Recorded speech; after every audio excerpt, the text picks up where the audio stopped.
Selamat pagi dan apa kabar pemirsa, senang sekali saya Meisha Laurencia kembali menjumpai Anda dalam program seputar iNews Sulsel edisi hari ini, Senin 7 November 2022. Sejumlah informasi menarik akan kami hadirkan dalam 30 menit ke depan di antaranya. Kapal pengangkut semen tenggelam di perairan Taiwan, 12 ABK kapal asal Indonesia belum ditemukan. Kecelakaan beruntun di Kabupaten Maros, 2 truk, mobil angkutan umum dan minibus yang saling tabrakan.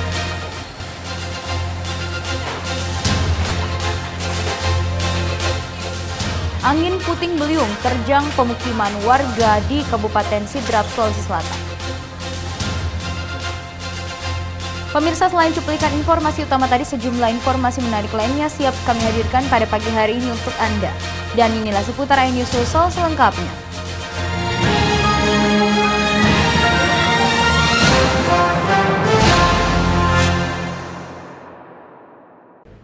Pemirsa, kita awali dengan informasi pertama. Kapal pengangkut semen tenggelam di perairan Taiwan dan hingga saat ini 12 ABK kapal asal Indonesia belum ditemukan. Pihak keluarga dan rekan korban berharap para korban hilang segera ditemukan. Gago, wala pa palang helikopter.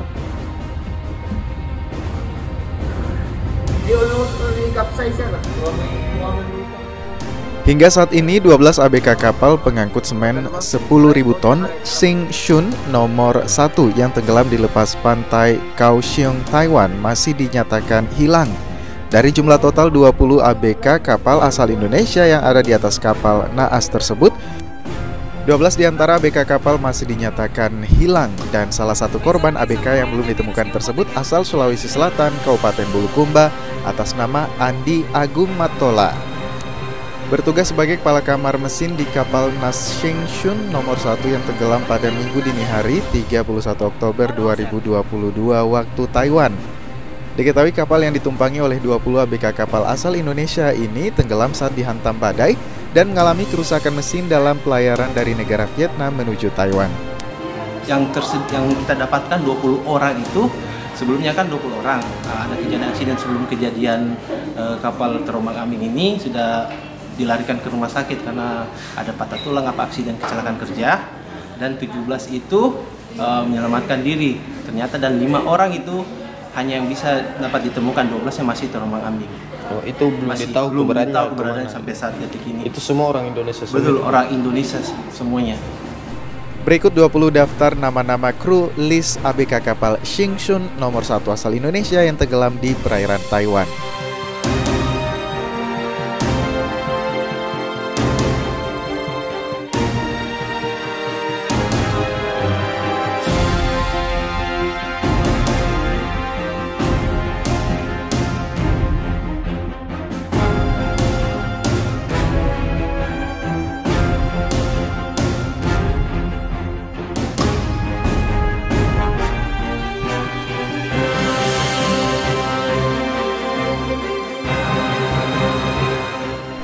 Dari jumlah ini, baru 8 yang diketahui selamat, 5 dievakuasi oleh kapal kargo yang melintas dan 3 lainnya lebih awal dievakuasi menggunakan helikopter karena kecelakaan kerja. Dari Makassar, Leo Muhammad Nur, iNews melaporkan. Pemirsa, usai Komisi Pemberantasan Korupsi atau KPK menggeledah dan memeriksa 2 pimpinan DPRD Sulsel, kini KPK kembali memeriksa 12 orang saksi di kantor Satuan Brimob Polda Sulsel. Pemeriksaan KPK ini menambah deretan nama pejabat daerah yang terlibat kasus korupsi di Sulsel.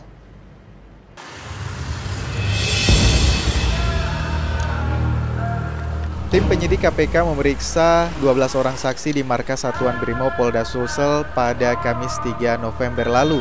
2 diantaranya merupakan pimpinan Dewan, masing-masing Wakil Ketua DPRD Sulsel Dharma Wangsa Muin asal Partai Gerindra dan Muzayyin Arif asal Partai Keadilan Sejahtera atau PKS. Sehari sebelumnya, tim penyidik KPK menggeledah rumah pribadi pimpinan DPRD Sulsel Andi Ina Kartika asal Partai Golkar Dari hasil penggeledahan ini, penyidik KPK membawa sejumlah dokumen diduga berkaitan dengan perkara ini. Sebelumnya, Ina Kartika Sari dan Wakil Ketua DPRD Sulsel Nikmatullah juga sempat diperiksa tim penyidik KPK dalam kapasitasnya sebagai saksi terkait kasus tersebut pada Senin 24 Oktober 2022 lalu. Diduga dalam kasus ini KPK telah menambah 4 tersangka penerima suap yang merupakan Kepala Badan Pengawas Keuangan BPK, masing-masing Kasub Auditorat Sulsel 1 BPK Perwakilan Provinsi Sulsel AS, Pemerikasi BPK Provinsi Sulsel YBHM, lalu mantan BPK Perwakilan Sulsel Kabak Humas dan Tata Usaha BPK Perwakilan Provinsi Sulsel WW dan GG. Selama 2 hari, KPK menggunakan kantor Satuan Brimopolda dijadikan sebagai lokasi pemeriksaan para saksi yang diduga terlibat kasus korupsi. Dugaan korupsi suap dalam laporan keuangan pemerintahan daerah Provinsi Sulawesi Selatan tahun 2020 dengan tersangka R dan kawan-kawan, tim penyidik KPK saat ini telah selesai melakukan penggeledahan di salah satu rumah kediaman pribadi milik pimpinan DPRD Sulawesi Selatan yang terletak di Jalan Pelita Raya, Kecamatan Rapocini, Kota Makassar. Dari penggeledahan dimaksud, tim penyidik KPK menemukan berbagai dokumen terkait dengan anggaran keuangan Provinsi Sulawesi Selatan yang tentu segera kami lakukan analisis untuk disita sebagai barang bukti dalam perkara dimaksud. Dalam perkara ini, tim penyidik KPK hari ini juga mengagendakan pemanggilan dan pemeriksaan sejumlah saksi di Kota Makassar. Ada 12 orang yang dipanggil, diantaranya adalah 2 orang pimpinan DPRD Sulawesi Selatan periode 2019-2024. Perkembangan dari hasil pemeriksaan tentu kami nanti akan sampaikan setelah memastikan para saksi ini hadir dan selesai dilakukan pemeriksaan. Meski demikian, tidak ada aktivitas di luar kantor. Lokasi sekitar terlihat sepi, hanya ada beberapa kendaraan taktis milik Brimob yang terparkir. Kasus ini merupakan pengembangan kasus korupsi yang menjerat mantan Gubernur Sulsel Nurdin Abdullah pada Februari lalu, di mana diduga adanya upaya meminta kepada auditor BPK RI perwakilan Sulsel agar laporan keuangan tahun anggaran 2020 dikondisikan.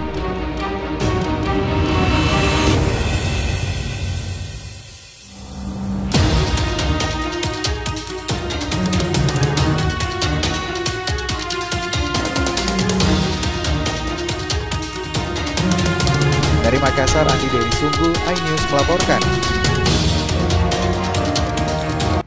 Sementara itu, pemirsa, Koordinator Vokal NGO Sulawesi mengapresiasi Komisi Pemberantasan Korupsi dalam menindaklanjuti kasus korupsi yang sebelumnya melibatkan mantan Gubernur Sulsel Nurdin Abdullah.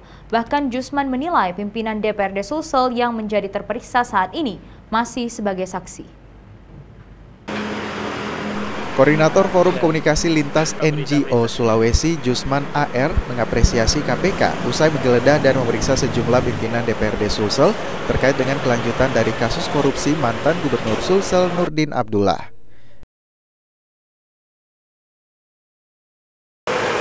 Tindakan atau tindak lanjut yang dilakukan KPK terhadap kasus-kasus dugaan korupsi di Sulsel, khususnya kasus yang pernah kami laporkan, tidak ada alasan bagi kami di lembaga atau bahkan bagi masyarakat dunia anti korupsi untuk tidak mengapresiasi. Kita melihat perkembangan sekarang, bahkan pemeriksaannya hingga berkembang lagi ke anggota dewan, wakil rakyat, dan diketahui publik juga telah terjadi penggeledahan. Jadi bukan hanya pemeriksaan tapi juga penggeledahan. Dan dalam penggeledahan itu telah terjadi penyitaan. Penyitaan apa saja ya kita ketahui adalah laporan keuangan. Ini saya kira menarik bagi saya atau bagi kawan-kawan pegiat atau pegiat korupsi. Tentu mereka bisa membaca karena sesuatu yang ketika dalam proses hukum dilakukan penggeledahan berarti ya publik bisa menduga-duga lah. Tentunya dengan tidak bermaksud mendahului proses hukum atau dengan tidak bermaksud mendahului penyidikan yang dilakukan oleh KPK. Nah, kemudian yang lainnya adalah memang sangat menguatkannya bahwa perkara dugaan korupsi yang melibatkan mantan gubernur kemarin, publik akan melihatnya bahwa tidak hanya sampai di situ yang telah mendapatkan putusan, akan berkembang, akan melebar. Bagaimana ke depannya? Apakah kemungkinan potensi ya tersangka atau beralih status? Ya saya kira kita kembali ke penyidik KPK. Kita sebagai masyarakat atau pegiat demokrasi, meskipun kami sebagai saksi pelapor dalam kasus tersebut kemarin, ya tentu kita dituntut tidak mendahului proses hukum. Dari Makassar, tim liputan iNews melaporkan. Pemirsa, kita beralih ke informasi lainnya. Diduga kurang konsentrasi dan tidak menjaga jarak saat berkendara, sebuah minibus berwarna putih menabrak truk yang berada di depannya di Jalan Poros, Kecamatan Marusu, Kabupaten Maros. Kecelakaan ini juga menyebabkan kecelakaan beruntun yang melibatkan 4 kendaraan. Dari rekaman video amatir warga terlihat sebuah truk berwarna merah ini ringsek di bagian bodi depan usai terlibat kecelakaan beruntun yang melibatkan 4 kendaraan antara 2 truk, minibus, dan sebuah angkutan umum terlibat saling tabrakan dari arah belakang. Petugas kepolisian dari unit Laka Lantas Polres Maros dibantu warga berupaya mengevakuasi truk ini yang menutup sebagian badan jalan yang berada di Jalan Poros Kecamatan Marusu, Kabupaten Maros, Sulawesi Selatan. Namun truk ini berhasil dievakuasi setelah diderek menggunakan truk kontainer lainnya yang kebetulan melintas di sekitar lokasi. Sedangkan minibus berwarna putih rusak parah di bagian atap depan, begitupun juga dengan minibus berwarna hitam rusak di bagian bodi depan. Sementara sebuah angkutan umum mengalami rusak parah di bagian depan dan belakang usai ditabrak minibus berwarna hitam dari arah belakang, lalu terdorong ke arah belakang truk hingga terjepit di kolong truk belakang. Sebelumnya, kecelakaan yang berujung pada kecelakaan beruntun ini terjadi saat sebuah minibus putih bernomor polisi DD1849AH hendak menyalip dari arah kiri namun tiba-tiba menabrak sebuah truk dari arah yang bersamaan. Namun saat dilakukan proses evakuasi kedua kendaraan ini tiba-tiba dari arah belakang sekitar 100 meter dari lokasi tabrakan antara minibus dengan truk. Tiba-tiba sebuah truk bermuatan beras berwarna merah melaju kencang hingga menabrak truk yang berada di depannya. Saat hendak mengurangi kecepatan, lalu dari arah belakang sebuah mobil angkutan umum menabrak belakang truk usai ditabrak minibus berwarna hitam dari arah belakang, lalu terdorong ke arah belakang truk hingga terjepit di kolong truk belakang. Akibat kejadian ini, seorang penumpang dari minibus putih sempat dilarikan ke rumah sakit lantaran mengalami luka setelah terkena pecahan kaca. Diduga kecelakaan beruntun ini disebabkan karena kurangnya konsentrasi saat terjadi perlambang arus lalu lintas usai terlibat kecelakaan. Berkisar sekitar 30 menit berselang setelah kami sementara evakuasi kendaraan tersebut, tiba-tiba 100 meter ke belakang terjadi tabrakan beruntun antara mobil truk dengan mobil truk yang satu, kemudian mobil jenis Toyota Innova menabrak dari belakang sebuah mobil Suzuki Mikrolet, akibatnya terseret ke depan sampai ke mobil truk tersebut. Beruntungnya tidak ada korban jiwa dalam kecelakaan ini, namun kerugian material ditaksir mencapai puluhan juta rupiah. Kasus ini pun sudah ditangani oleh petugas Atlantas Polres Maros.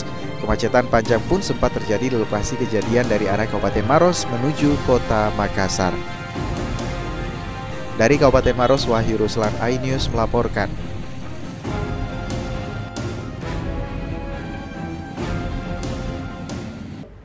Pemirsa, sebuah video viral memperlihatkan tenda pernikahan roboh pasca diterjang angin puting beliung di Kecamatan Pituriawa, Kabupaten Sidrap. Akibat kejadian tersebut, pesta pernikahan terpaksa dilangsungkan dengan menggunakan tenda darurat.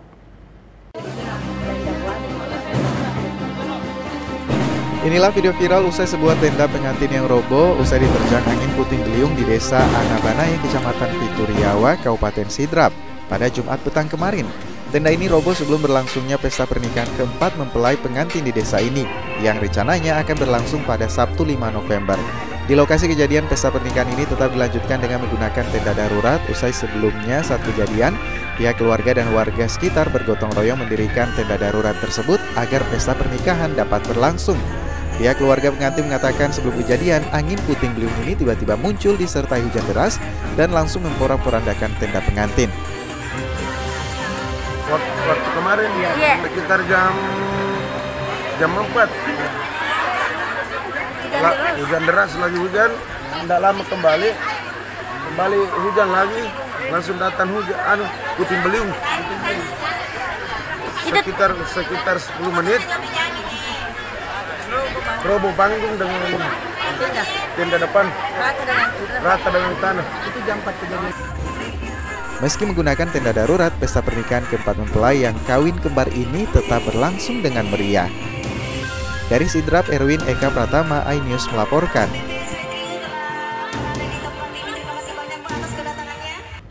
Pemirsa, tetaplah bersama kami karena kami masih akan kembali dengan sejumlah informasi menarik lainnya, di antaranya aksi copet seorang wanita yang dijuluki sebagai Ratu Copet kembali diringkus polisi akan hadir saat lagi, tetaplah di seputar iNews Sulsel.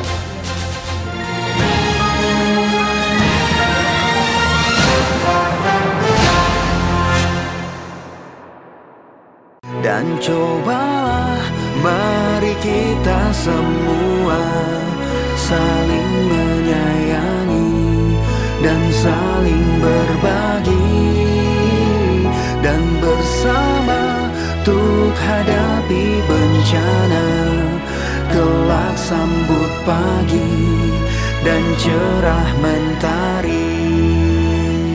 Dan cobalah mari kita semua saling menyayangi dan saling berbagi, dan bersama untuk hadapi bencana, kelak sambut pagi dan cerah mentari.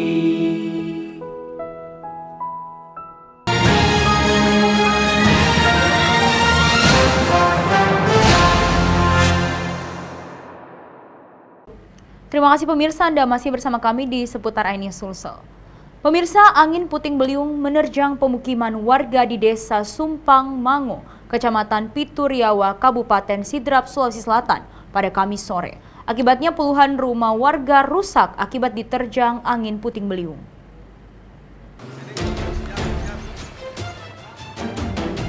Beginilah kondisi rumah warga yang diterjang angin puting beliung di Desa Sumpang Mango, Kecamatan Pituriawa, Kabupaten Sidrap, Sulawesi Selatan. Rumah warga ini kehilangan seng atau atap rumah saat diterjang angin puting beliung. Salah satu rumah milik seorang lansia Nurung, 80 tahun yang saat kejadian sedang berada di rumah seorang diri. Beruntung atap rumah tidak mengenai dirinya saat angin puting beliung menerjang rumah miliknya. Kini keluarga dan warga sekitar tengah memperbaiki kerusakan rumah akibat terjangan angin puting beliung. Habis terangkat sebelah, baru dia kasih turun dia. Dia kan nggak mau turun di rumahnya. Namanya orang tua kan. Jadi apa, tidak Pak? Nggak apa-apa dia. Apa yang dilawan? Jadi apa yang sekarang dilakukan, Pak? Ini sudah ini mau perbaikan rumah jadi. Tercatat ada 20 rumah warga yang rusak akibat diterjang angin puting beliung di Sidrap. Sementara saat ini pihak terkait mendata para korban yang terdampak. Dari Sidrap, Erwin Eka Pratama, iNews melaporkan.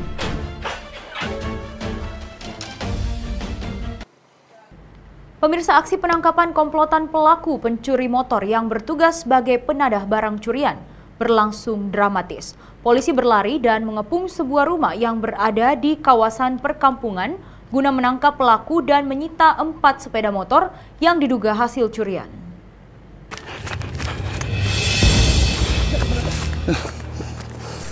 Aparat kepolisian unit Jatanras Polrestabes Makassar bersama Reskrim Polres Bantaeng langsung mengepung sebuah rumah di kawasan perkampungan di Kabupaten Bantaeng. Di dalam rumah ini polisi langsung membekuk seorang pria bernama Jumri, yakni komplotan pencuri motor yang bertugas sebagai penadah motor hasil kejahatan di kota Makassar. Jumri diketahui membeli sepeda motor hasil curian dari rekannya bernama Taufik yang sebelumnya telah dibekuk oleh polisi di kota Makassar.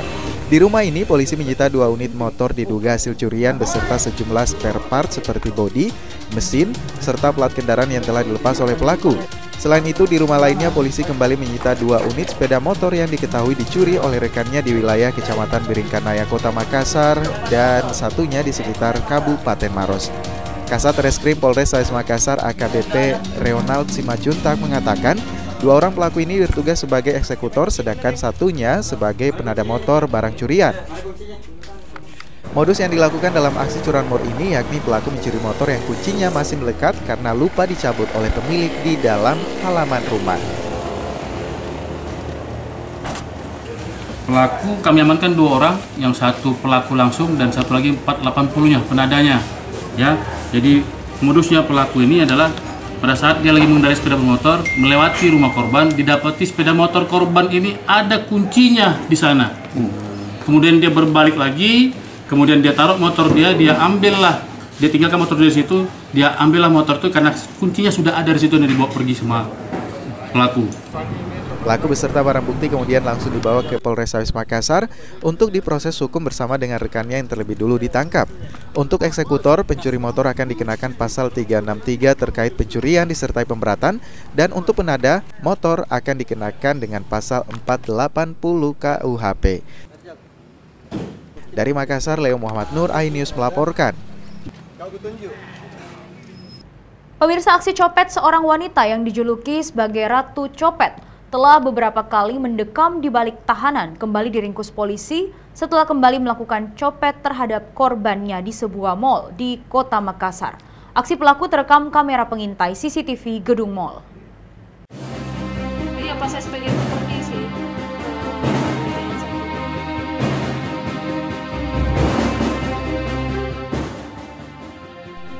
Usai melakukan penyidikan dan mengamati rekaman CCTV, aparat kepolisian dari Resmo Polsek Panakukang akhirnya berhasil menangkap Lestari, 27 tahun, pasca menggasak handphone milik Irianto Ishak, 45 tahun, di Mall Panakukang, Kota Makassar.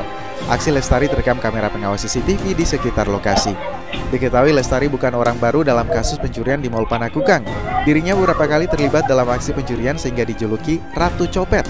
Polisi yang tiba di rumah pelaku di Kabupaten Goa berhasil meringkus pelaku saat pelaku tertidur pulas.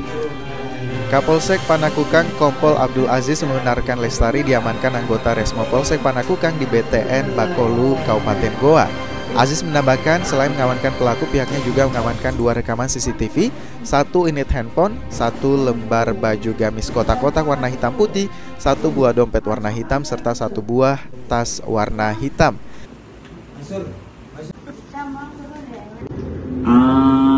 Kita menangkap berdasarkan dengan petunjuk, yaitu yang pertama ada CCTV yang kita ambil di mall, kemudian hasil penyelidikan anggota atau tim kami di lapangan sehingga mendapatkan suatu informasi bahwa ciri-ciri pelaku yaitu berdomisili di daerah Goa.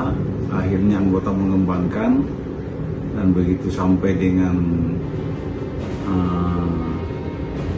tempat yang telah diduga keberadaan pelaku dan ternyata betul. Lestari juga mengaku pernah menggasak beberapa handphone milik pengunjung mal lain. Semua barang curian ini dijual ke penada untuk biaya sehari-hari dan membeli narkoba jenis sabu. Akibat perbuatan pelaku dijerat dengan pasal 362 KUHP dengan ancaman kurungan penjara 5 tahun lamanya. Dari Makassar, Muhammad Nurbone, iNews melaporkan. Kita ke informasi lainnya, pemirsa. Menteri Pertanian Indonesia Syahrul Yassin Limpo yang juga Ketua Kuartir Wilayah Daerah Kuarda Sulsel secara resmi melantik Muhammad Ramdan atau Dani Pomanto sebagai Ketua Mabicap dan Fatmawati Rusdi sebagai Ketua Kuarcap Gerakan Pramuka Kota Makassar.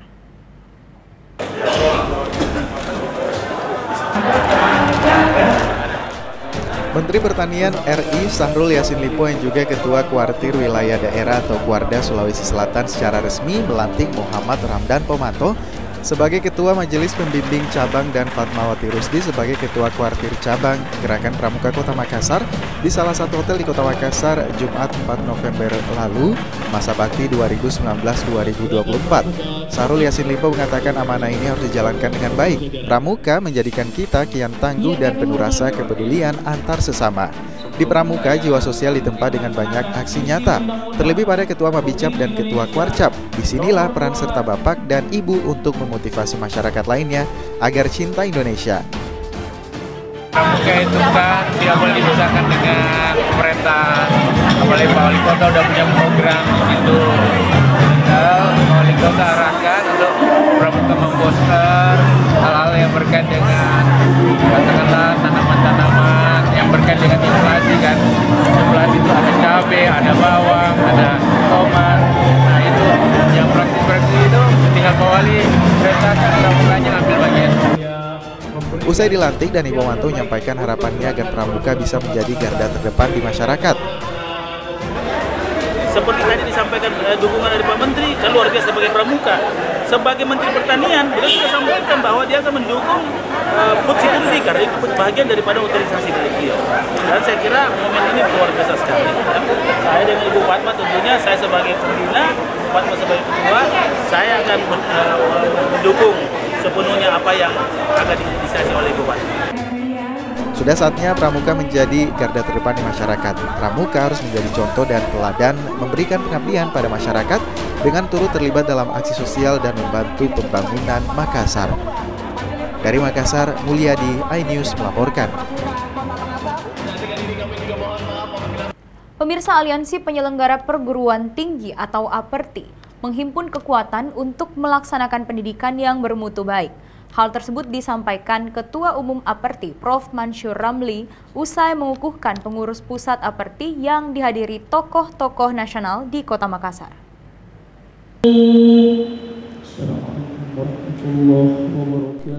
Ketua Umum Aliansi Penyelenggara Perguruan Tinggi Profesor Mansyur Ramli mengukuhkan pengurus pusat Aliansi Penyelenggara Perguruan Tinggi atau APERTI periode 2022-2026 di Kota Makassar. Ketua Pengurus Pusat APERTI Profesor Dr. Mansyur Ramli mengatakan pengukuhan APERTI difokuskan pada perguruan tinggi yang menghimpun kekuatan melaksanakan pendidikan yang bermutu baik. APERTI juga mendorong agar kedepannya perguruan tinggi negeri memperkecil kuota penerimaan mahasiswa, lalu perguruan tinggi swasta yang memperluas daya tampungnya. Nah, kita harapkan inilah ada kolaborasi ya para yayasan-yayasan untuk mengembangkan berbagai program atau usaha-usaha yang bisa menghasilkan hasil ya. Ada dana masuk yang bisa membantu membiayai pendidikan kita. Sayangnya pengukuhan ini tak dihadiri oleh Menteri Pendidikan, Kebudayaan, Riset, dan Teknologi Nadiem Makarim yang mendapat respon kritikan dari tokoh nasional yang hadir diantaranya Ketua Dewan Penyantun APERTI Pusat Riza Ramli. Dan sebetulnya saya prihatin Mas Budi, Pak Marzuki, acara begini menterinya nggak berani dan nggak mau datang. Dirjennya cuma berani Zoom doang, video. Kalau saya nakal tadi, saya suruh stop, saya nggak nakal. Pengukuhan pengurus APERTI juga dilakukan penandatanganan kerjasama sesama perguruan tinggi untuk memperkuat kolaborasi agar perguruan tinggi tidak terkubur di era disrupsi. Dari Makassar, Tim Liputan iNews melaporkan.